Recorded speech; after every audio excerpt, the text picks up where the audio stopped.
नमस्कार साथियों, economics classes में आपका स्वागत है। राजनीति विज्ञान से टीजीटी, पीजीटी व असिस्टेंट प्रोफेसर परीक्षा की तैयारी करने वाले छात्रों के लिए एक खुशखबरी है। खुशखबरी यह है कि आज से इसी चैनल पर राजनीति विज्ञान की नई श्रृंखला शुरू हो रही है और हमारा उद्देश्य है कि हम टॉपिक वाइज पूरी राजनीति को 2 महीने के अंदर उपलब्ध करा दें, जिससे कि आने वाली परीक्षाओं या जो भी परीक्षाएं टीजीटी, पीजीटी, असिस्टेंट प्रोफेसर की लगी हुई हैं, उसमें अपना एक स्थान सुरक्षित कर पाएं। जैसा कि आप स्क्रीन पर देख रहे होंगे, आज का जो हमारा इंट्रोडक्शन वीडियो होने वाला है वह प्लेटो पर होगा और एक एक करके सभी पाश्चात्य विचारकों के विषय में हम जानकारी प्राप्त करेंगे। तो आज हम लोग सबसे पहले प्लेटो के विषय में चर्चा करने वाले हैं। आज के टॉपिक में हम प्लेटो का जीवन परिचय और उसकी महत्वपूर्ण पुस्तकों पर चर्चा करेंगे। तो चलिए वीडियो को शुरू करते हैं। प्लेटो का सबसे पहले हम लोग संक्षिप्त जीवन परिचय जानने का प्रयास करते हैं। प्लेटो, जो कि यूनानी जगत का पहला दार्शनिक और राजनीतिक चिंतन का, जिसे प्रथम प्रवर्तक कहा जाता है, का जन्म 428 ईसा पूर्व में एथेंस में एक राज परिवार से संबंध रखने वाले धनाढ्य परिवार में होता है। और प्लेटो के पिता का नाम अरिस्टोन था। क्या था? अरिस्टोन था। प्लेटो के बचपन की शिक्षा अर्थात प्रारंभिक शिक्षा उसे घर पर प्रदान कराई गई और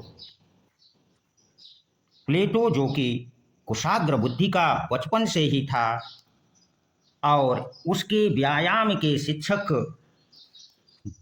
प्लेटो के सुडौल शरीर और भरे हुए कंधे के कारण उसे प्लेटो करके पुकारते थे, जो कि कालांतर में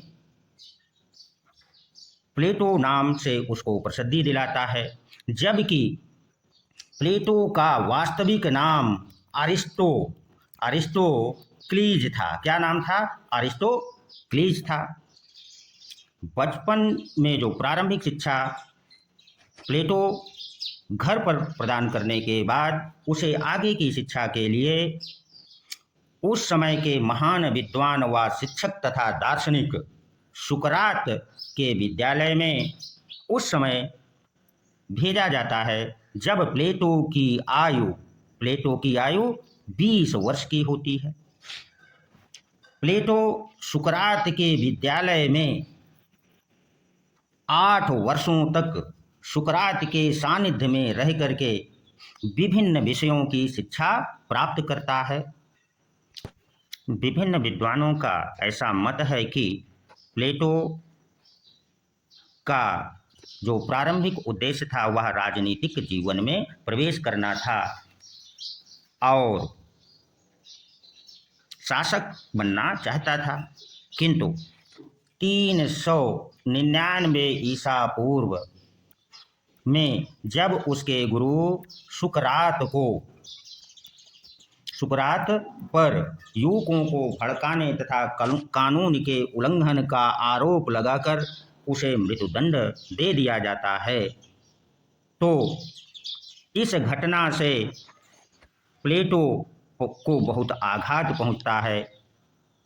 अतः प्लेटो, जो कि एक शासक बनने की योजनाएं बना रखा था, उसे त्याग देता है और एक दार्शनिक जीवन को अपनाने का या दार्शनिक जीवन व्यतीत करने का वह निश्चय कर लेता है।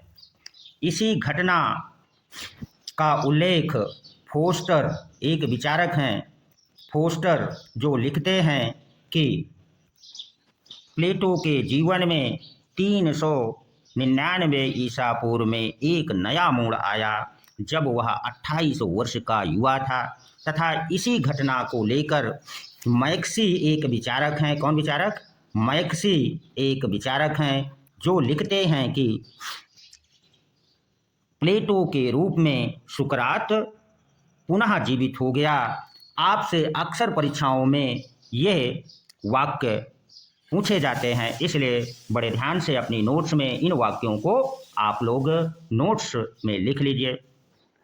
क्योंकि इस घटना ने उसके मस्तिष्क पर आघात पहुंचाया था, अतः वह एक आदर्श प्रणाली क्या हो सकती है तथा एक आइडियल स्टेट कैसा होना चाहिए की खोज में 399 ईसा पूर्व में वह एथेंस को छोड़ देता है और एक आदर्श प्रणाली तथा एक आदर्श राज्य आइडियल स्टेट की स्थापना के लिए विभिन्न देशों के भ्रमण पर निकल जाता है और 11 वर्षों तक अपने उस उद्देश्य की प्राप्ति हेतु विभिन्न देशों का भ्रमण करता है तथा 388 ईसा पूर्व में जब वह एथेंस वापस आता है तो वह एथेंस में एक शिक्षण संस्था की स्थापना करता है। क्या करता है? एक शिक्षण संस्था की स्थापना करता है जिसका नाम अकादमी था। क्या था? अकादमी नाम से एक शिक्षण संस्था की स्थापना करता है जिसे यूरोप का प्रथम विश्वविद्यालय भी कहा जाता है। प्लेटो ने अपने इस अकादमी के गेट पर अर्थात प्रवेश द्वार पर एक वाक्य लिखा रखा था। वह वाक्य था कि ज्यामिति से परिचित अपरिचित व्यक्ति कृपया यहाँ प्रवेश ना लें। परीक्षाओं में अक्सर इस अकादमी यानी प्लेटो ने किस शिक्षण संस्था की स्थापना की ये पूछा जाता है, इसलिए नोट्स में उसकी शिक्षण संस्था का नाम आप हाईलाइट कर लें। प्लेटो की इस शिक्षा अकादमी में विभिन्न देशों के तथा एथेंस के सैकड़ों विद्यार्थी उसके सानिध्य में शिक्षा प्राप्त कर रहे थे। उनमें से अरस्तु जो मकदूनिया का रहने वाला था, प्लेटो अरस्तु की बुद्धिमत्ता से इतना प्रभावित था कि उसे अकादमी का मस्तिष्क कहा करता था। क्या कहा करता था? मस्तिष्क कहा करता था। प्लेटो की इस अकादमी में विभिन्न विषयों जैसे राजनीति विज्ञान तथा शिक्षा शास्त्र आदि विषयों की शिक्षा के साथ साथ मुख्य रूप से गणित और दर्शन की प्रधानता थी। यानी अकादमी में मुख्य रूप से गणित और दर्शन विषय पढ़ाए जाते थे के अध्ययन की व्यवस्था थी। और इसी अकादमी में अपने जीवन के शेष 49 वर्ष एक दार्शनिक व अध्यापक के रूप में व्यतीत करते हुए 347 ईसा पूर्व में प्लेटो की मृत्यु 81 वर्ष की अवस्था में हो जाती है। और जब प्लेटो की मृत्यु होती है तो अकादमी का जो प्रधान पद है वो रिक्त हो जाता है।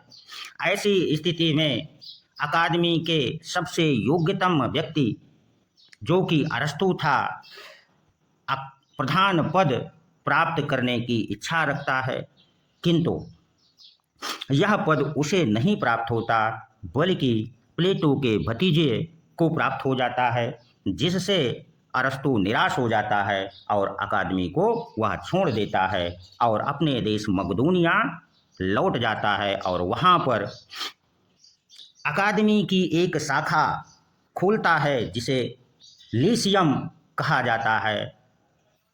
अब आशा करते हैं कि आप लोगों ने प्लेटो के संक्षिप्त जीवन परिचय को समझ लिया होगा। यदि कोई भी प्रश्न उसके जीवन परिचय से पूछा जाएगा तो परीक्षाओं में गलत नहीं होगा। अब चलिए हम लोग प्लेटो की महत्वपूर्ण कृतियों को जान लें कि उसकी महत्वपूर्ण पुस्तकें कौन कौन सी हैं। तो प्लेटो की महत्वपूर्ण पुस्तकों में Republic, Statesman, the Laws, Meno, Apology व सिम्पोजियम हैं। और चूंकि प्लेटो अपने पुस्तक लेखन का कार्य 42 वर्ष की अवस्था में शुरू कर देता है तथा उसकी जितनी भी पुस्तकें लिखी हुई हैं वह प्रश्नोत्तर शैली में अर्थात संवाद या वार्तालाप के रूप में लिखी हैं और उसने कुल 36 पुस्तकें लिखी हैं। चूँकि संवाद या वार्तालाप में लिखी होने के कारण उसकी पुस्तकों को कभी कभी संवाद भी कह दिया जाता है। प्लेटो के राजनीतिक जीवन का परिचय हमें उसकी प्रमुख रूप से 3 पुस्तकों से प्राप्त होता है। वो 3 पुस्तकें कौन कौन सी हैं? तो रिपब्लिक है, स्टेटमैन है और लाज है। इसमें से रिपब्लिक उसकी सबसे महत्वपूर्ण कृति है जो उसे अमर बना देती है। इसी रिपब्लिक में वह आदर्श राज्य की स्थापना व एक आदर्श शासन प्रणाली कैसी होगी की विवेचना करता है तथा एक आदर्श शासक कैसा होगा का भी उल्लेख करता है। इसी रिपब्लिक में वह कहता है कि जब तक राजकुमारों में दर्शन की भावना ना आ जाए तब तक राज्य में बुराइयों का अंत नहीं हो सकता है। उसका यह वाक्य उसे अमर बना देता है। धन्यवाद।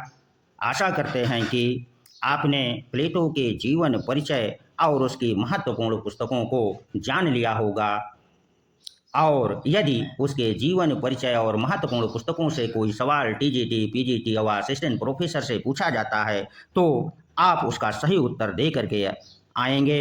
धन्यवाद। मिलते हैं अगले वीडियो में। हमारा अगला वीडियो होगा प्लेटो का न्याय सिद्धांत, the theory of justice. Bye.